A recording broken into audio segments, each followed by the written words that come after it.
This is video number 1 in the exploration sequence of videos for my pre-calc class. I think I'm going to be focusing on problems 1 through 4.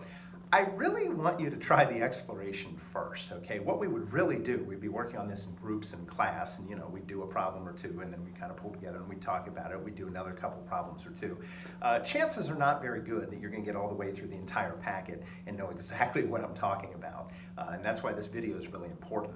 On the other hand, if you just watch the video first and do the packet, I don't think you're really going to get the experience of kind of feeling out how this works and developing your own sense. So obviously the big idea here is to really understand what you're doing, and so what I would suggest is maybe try number 1 and 2, watch the video up through number 1 and 2. Maybe try number 3 and 4, watch the video. Try to get as much done correctly as you can, then check the video and see what matches up with the video and what are cases where maybe you kind of went off in a direction that didn't make any sense. All right, so I start you off actually with a power series representation of some function, okay? So the idea is we have different powers of x being added up, and this goes out infinitely. This is an infinite series, okay?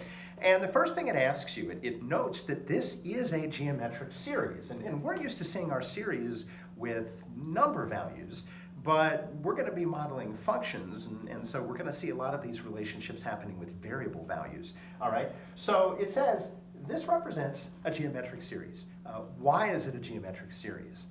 Well, if you think about what a geometric series does, a geometric series, you're multiplying by a particular value each time to find the next value, okay? And so if you look at this, you realize, oh, I multiply by x, and then I multiply by x again, and then I multiply by x again.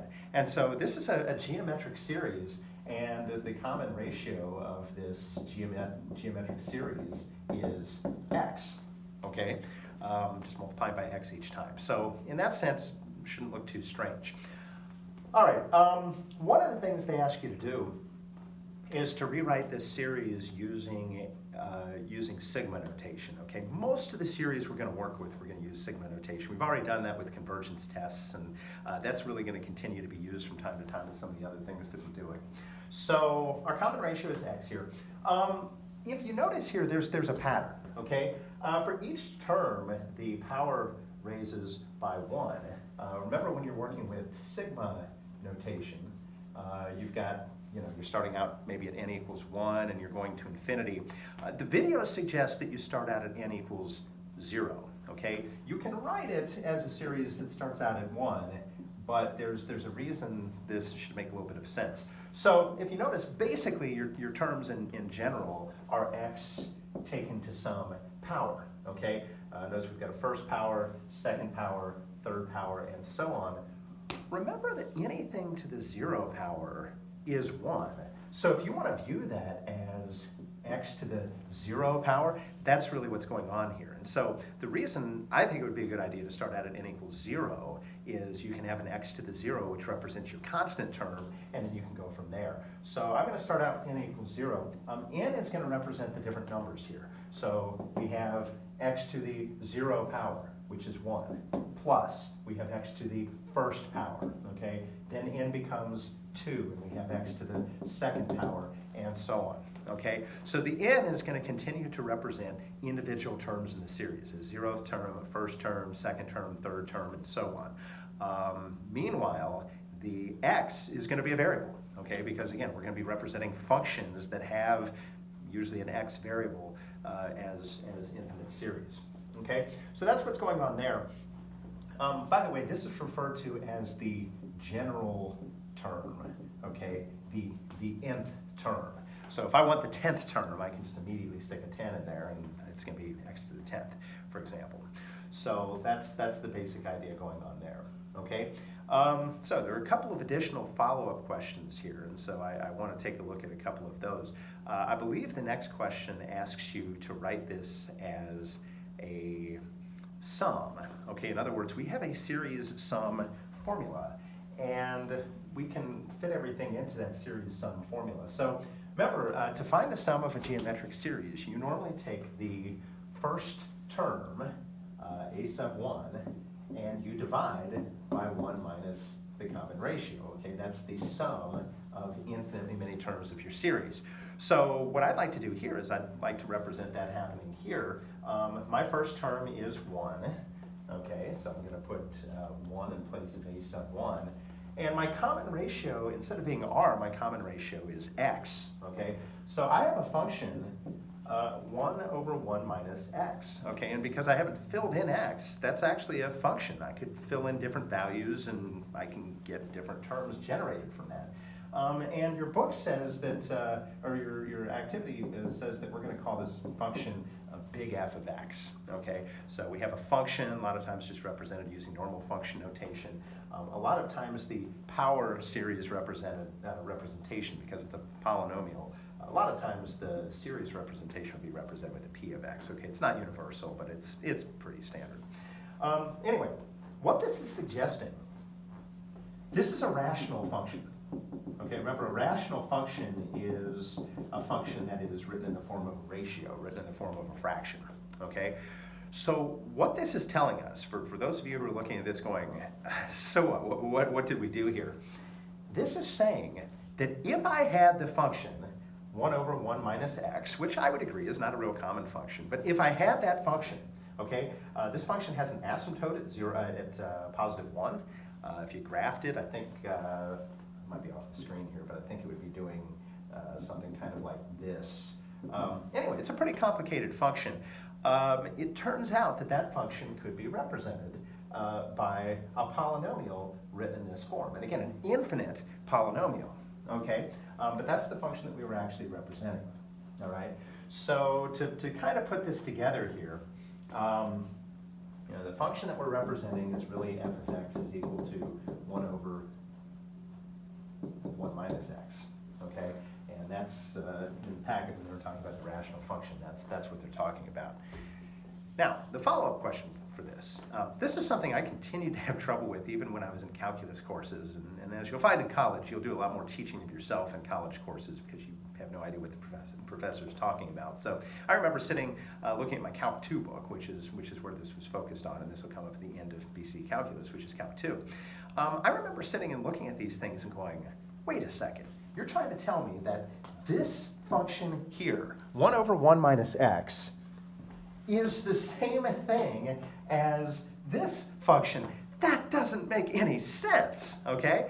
And, I would kind of explain to myself how ridiculous this was by putting different values into the two functions, right? They should be the same thing if you substitute values in, right? And so I would say, like, for example, let's say I found big F of 10, okay? Big F of 10 would be 1 over 1 minus 10, right? You just substitute x into your function, you get a functional value. And 1 minus 10 is negative 9. That's equal to negative 1/9. And what this is implying is that if I put 10 in for all these x's, I'm going to get an answer of negative 1/9. That's ridiculous, okay? And by the way, let's try it. Okay, if I sub in 10 up here, that would be p of 10, right? It's going to be 1 plus 10 plus 10 squared, which is 100, plus 10 cubed, which is 1,000.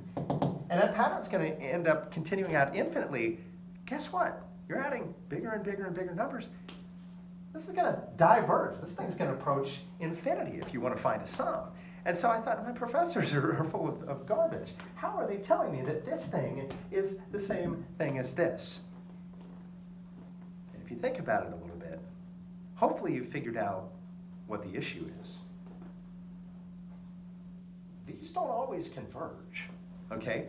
They only converge for certain values of the common ratio, okay? Remember, the common ratio has to be a decreasing function, okay? So no, this function is not always going to be the same as this representation for all values. There are certain values that it will work for, and there are certain values that it won't work for, okay? Remember, a common ratio has to be between negative 1 and 1, okay? Our common ratio in this case is x. That's what I'm multiplying by each time. So this is only going to work when x is between negative 1 and 1, okay? So essentially what's going to happen, this function will look very much like this function if you graph it for x values kind of in a range between -1 and 1.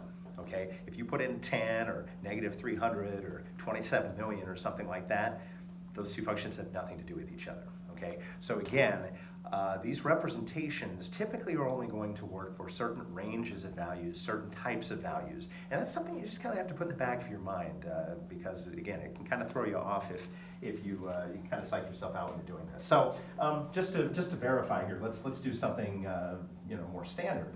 Let's say that I wanted to find f of 1/2. Okay, 1/2 is between -1 and +1. And so if I put 1 over 1 minus 1/2 into this formula here, that would be 1 divided by 1/2, which is 2. Okay, if I put 1/2 into my series for x, that would be 1 plus 1/2 plus 1/4 plus 1/8, and so on. And again, if you use the sum, 1 divided by 1 minus the common ratio, you're going to see that this approaches a sum of 2. Okay, so some of these converge. For a value of 1/2, this series would converge to the same value as this rational function. Okay, so they have to be basically kind of designed to work for certain values, and in a lot of cases that's going to be more of a calculus topic, but we'll be working with problems for which the values will work. Okay, so in future videos I will look at other parts of the packet, but hopefully that's helpful to give you a little bit of understanding about what's happening in the first 4 problems.